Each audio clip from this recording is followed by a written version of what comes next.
आप सबको मेरी नमस्कार। मेरा नाम है अजय। मैं इस चैनल में आपको कहानियां सुनाता हूं, कभी हॉरर स्टोरी लेकर आता हूं तो कभी देव के चमत्कार किस्से सुनाता हूं। और आज का आर्टिकल हमारे पास आया है उत्तर प्रदेश का एक छोटा सा शहर पड़ता है गोला गोकर्णनाथ। वहां का रहने वाला मयंक जैसे ही उसका रिश्ता तय होता है तो भाई काफ़ी ज़्यादा टेंशन में आ जाता है, क्योंकि उनके यहाँ एक प्रथा ये थी, जैसे ही हमारे घर में लड़के की या लड़की का रिश्ता तय होगा कम से कम 21 दिन पहले लड़का घर से बाहर निकलना बंद कर देगा। और आपने भी देखा होगा, अगर आपके यहाँ किसी की शादी होती है, आपकी बहन की या आपकी खुद की भी हुई होगी, तो 2-1 दिन पहले घर वाले निकलना घर से बंद करवा देते थे कि उनको पता था कि कोई भी ऊपरी बाधा हमारे बच्चे पर असर ना करे। Same to same condition Mayank के साथ भी थी। मयंक 2-1 दिन तो चलो जी अपने घर में हंसते खेलते उसने टाइम पास किया। अब ये यहाँ पर काफ़ी ज़्यादा बोर होने लगा, तो इसने सोचा क्यों ना मैं अपने मामा के लड़के को बुला लूं अपने पास, मेरे हम उम्र हैं, उनसे मैं बातचीत करूंगा, मेरा टाइम पास हो जाएगा। ये फ़ोन मिलाता है अपने मामा मामी को कि मामा ऐसा करो, अनुज और विकास को भेज दो, मैं घर में काफ़ी ज़्यादा बोर हो रहा हूं, और बाकी जैसे ही शादी का समय हो आप भी 3-4 दिन पहले आ जाना। तो इसके मामा लोग भी मना नहीं करते। और जो अनुज और विकास रहते थे, मैं आपको बता दूं, इनके घर से लगभग 30-35 किलोमीटर की दूरी पर जिला लखीमपुर था। ये वहाँ के रहने वाले थे। अपना ट्रेन पे बैठे घंटे आधे में इनके गोला गोकर्णनाथ इनके घर में आ गए। अब ये दोनों जने जैसे ही आए हैं तो मयंक का चेहरा काफ़ी ज़्यादा उतरा हुआ, काफ़ी ज़्यादा टेंस। यहाँ पर विकास का कहना था कि भाई क्या हो गया, तेरा चेहरा क्यों उतरा हुआ, तुझे तो खुश होना चाहिए, तेरी शादी है और तेरा मुंह ऐसा लग रहा है कितना रोने वाला है। मयंक कहता है यार भाई मैं काफ़ी ज़्यादा परेशान हो गया हूँ, आज 5-7 दिन हो गए हैं, मुझे घर वाले घर से बाहर निकलने नहीं दे रहे। तो फिर से इस पर अनुज कहता है कि देख भाई तेरी शादी है, कल को कोई ऊपरी बाधा हो गई, कुछ हो गया तो भाई सारी ज़िंदगी बर्बाद हो जाती है, कुछ दिन घर में परहेज कर ले, घर वाले ठीक कह रहे हैं। अब ये इनकी बातें सुनकर भाई अपना शांत हो जाता है। उस दिन तो चलो कोई बात नहीं, जैसे ही अगला दिन आता है, शाम होती है, तो मयंक इनके आगे रोने लगता है। और अनुज ये कहते हैं भाई तू रो क्यों रहा है, ऐसी क्या बात हो गई, कोई दिक्कत है, तेरी तबीयत ख़राब है। तो मयंक कहता है यार भाइयों एक तुमसे डिमांड कर रहा हूँ, मेरे को मना मत करना। और इस पर विकास कहता है बता भाई क्या तेरी डिमांड है। यार हम ऐसा करेंगे, आज शाम को जब हमारे घर के लोग सब लोग सो जाएंगे उसके बाद मैं बाइक बाहर निकाल लूँगा, हम घंटा 2 घंटा अपनी बाइक से घूम कर आएंगे। पहले तो इन्होंने काफ़ी ज़्यादा मना करी कि भाई ये चीज़ गलत है, कल को भूआ फूफा को पता चल गया तो समझ लो हमारी भी क्लास लग जाएगी। लेकिन मयंक ने इनको कसम दे दी कि तुम्हें मेरी कसम है, तुम मना मत करो और किसी को बताना मत, हम घर से बाहर गए थे। और उस समय गोला गोकर्णनाथ का ये हाल चल रहा था, 12 घंटे लाइट दिन में आती थी या 12 घंटे रात में आती थी। और उस समय उनके यहाँ जो शिफ्ट चल रही थी रात में लाइट आ जाती थी। अब ये जैसे ही इनके माँ बाप मयंक के सब लोग सो गए, इन्होंने 11 बजे अपनी बाइक बाहर निकाली और शहर के चक्कर मारे, कुछ एक इधर से उधर घूमे। उसके बाद ये चले गए अपना रेलवे स्टेशन। रेलवे स्टेशन जैसे ही पहुँचे हैं वहाँ पे पकोड़े वगैरह समोसे वगैरह काफ़ी गरम गरम बन रहे थे। तो इन तीनों के मुंह में पानी आया और सीधा इन्होंने 3 चाय के ऑर्डर दिए, पकोड़े वगैरह खाए। तो मयंक ये बोला कि भाई तुम 2 मिनट रुको, मुझे शूशू बड़ी तेज़ आ रहा है, बाथरूम का प्रेशर बहुत तेज़ बना हुआ है, मैं ज़रा अभी करके आया। मयंक क्या करता है, जो भी गोला स्टेशन था उसकी अपोजिट साइड चला जाता है। वहाँ पर थोड़ा सा जंगल भी था, पीपल के पेड़ भी थे। ये वहाँ पर बाथरूम कर आता है और उसके बाद विकास ये कहता है चल भाई अब काफ़ी देर हो गई, कहीं ऐसा ना हो कोई जाग गया और उन्होंने हमारे बारे में हमको देखा, कमरे में हम नहीं मिले तो भाई कहीं ना कहीं सीन हो जाएगा। ये तीनों जने अपनी बाइक से आते हैं और धीरे से बाइक अंदर खड़ी करते हैं। इतने करने कराने में इनको लगभग रात का 1 बज जाता है। मयंक अपने कमरे में चला जाता है, अनुज और विकास अपने कमरे में चले जाते हैं। अब ये लगभग जैसे ही रात के 2:30 बजे तो यहाँ पे खुसफुसाहट की काफ़ी तेज़ आवाज़ आने लगी अनुज और विकास को। अब ये दोनों जने उठे और इन्होंने ये सोचा कि यार भाई क्या मैटर हो गया, इनके घर जो भी रिश्तेदार आए हुए वो भी बोल रहे हैं फूफा जी भूआ जी ये किस बात का हल्ला हो रहा है, चलो जी जाकर देखते हैं। जैसे ही ये दोनों जने उठे हैं किचन की तरफ बढ़े हैं तो क्या देखते हैं कि मयंक के चेहरे पर यहाँ पर खून ही खून लगा पड़ा है और ठीक उसके सामने एक बिल्ली मरी हुई है और उस बिल्ली को समझ लो खींच खींच के मयंक ने काफ़ी बुरी तरीके से खाया है और इस तरीके से अकड़ता चला जा रहा है, बहुत बुरा। और उसकी आंखें बिल्कुल ऐसी हो रही हैं, अब वो कहीं ना कहीं धीरे धीरे चीखना भी यहाँ पर शुरू कर गया। जो मयंक के 2-4 रिश्तेदार आए हुए थे उसमें से एक आधा बुजुर्ग था, उनका ये कहना था कि भाई इसको जल्दी से जल्दी उठाकर हॉस्पिटल लेकर जाओ, आज से लगभग 10 दिन के बाद शादी है, कहीं ऐसा ना हो कोई सीन इसके साथ हो जाए। उसके पिताजी क्या करते हैं, जल्दी से उठाते हैं, एक उनके पड़ोसी आते हैं, तगड़े तगड़े लड़के। अब जैसे ही उसको उठाकर कार पर डाला है और भाई काफ़ी ज़्यादा वो हल्ला मचाए, चीखे चिल्लाए यहाँ पर कि मुझे छोड़ दो, मुझे छोड़ दो, इस तरीके से।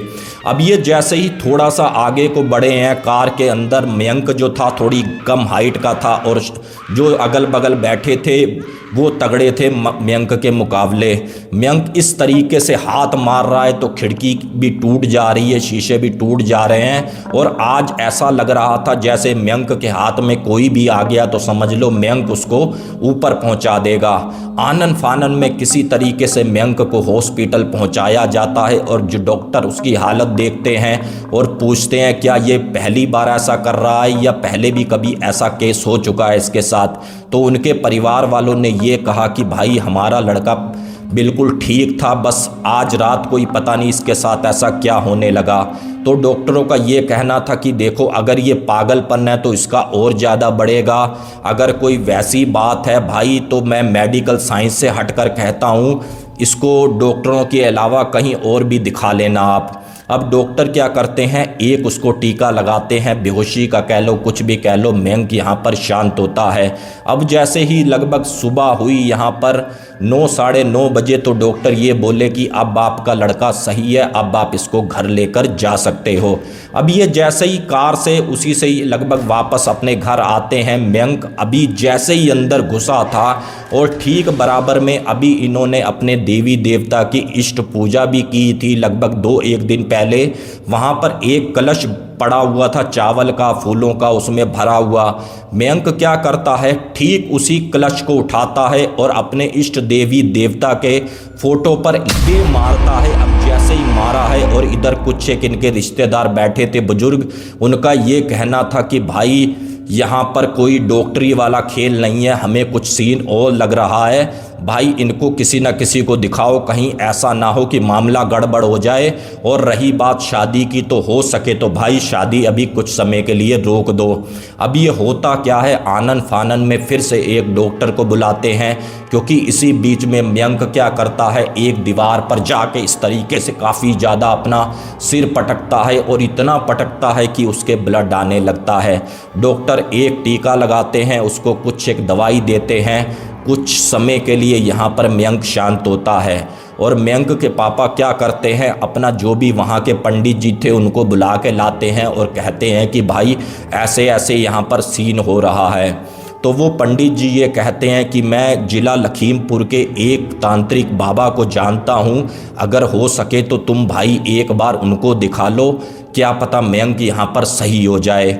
और ये तुरंत उसको गाड़ी में डालते हैं और वो पंडित जी भी इनके साथ जाते हैं। और वो जैसे ही बाबा के पास बैठते हैं तो मयंक फिर हरकतें बाजी काफ़ी ज़्यादा खतरनाक करने लग जाता है, चीखता है, चिल्लाता है कि मुझे छोड़ दो, मैं इसको अपने साथ लेकर जाऊंगा, मुझे छोड़ दो, मैं इसके साथ लेकर जाऊंगा।